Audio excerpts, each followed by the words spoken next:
మళ్ళీ మనం తీర్పులు ఎందుకు మాట్లాడాడు, దానికి ఏం లేదు, ఉన్న మాట మాట్లాడంతే. అది రాష్ట్రం ఏం లేదు. మరి అటుపోతాడా ఇటుపోతాడా?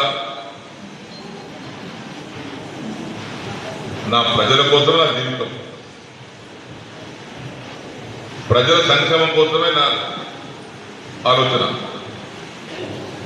కార్యకర్తల బాధలు తీరడానికి నా ఆలోచన. దానికి అనుగుణంగా నేను పనిచేయాల్సి వస్తుంది తప్పితే నాకు ఒక్క పైసా కూడా %, కూడా స్వార్థం అనేది నాకు లేదు. స్వార్థం అనేది నేను ఉంటే రాజకీయం అనుకుంటాను, కానీ ఇటువంటి దౌర్భాగ్యం పని నేను చేయలేదు. రోజు అంటున్న బాధ కలిగి మనం స్పందించాలి. తీర్పులు పోచారం శ్రీనివాస్ రెడ్డి ఉద్యోగం వేయడా, ముఖ్యమంత్రి గారికి ఉద్యోగం కలిపిండా, ఆయన స్వార్థం ఉంది.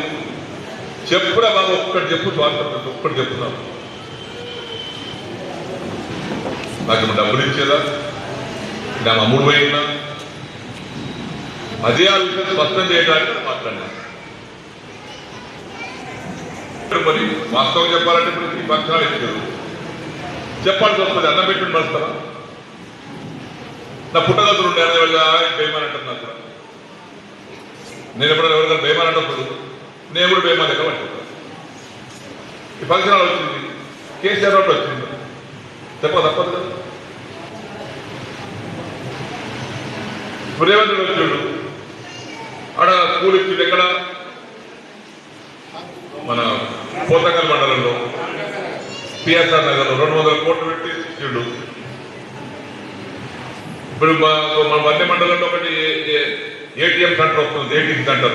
రేవంత్ రెడ్డి ఇచ్చిందని చెప్తా, ఎవరిచ్చి వరిస్తే ధర్మం, అది మానవత్వం. అది మభ్య పెట్టి అబద్ధాలు నా జీవితం చేయలేదు.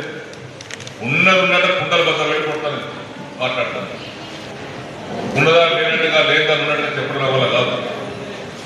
వాస్తవాలు ప్రజలు చెప్పాలి, సమాజానికి చెప్పాలి.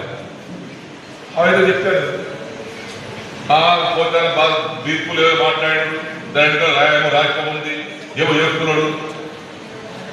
ఏం రాష్ట్రం లేదు, ఏం చేసేది లేదు. నా పని నేను చేసుకుంటూ పోతాను.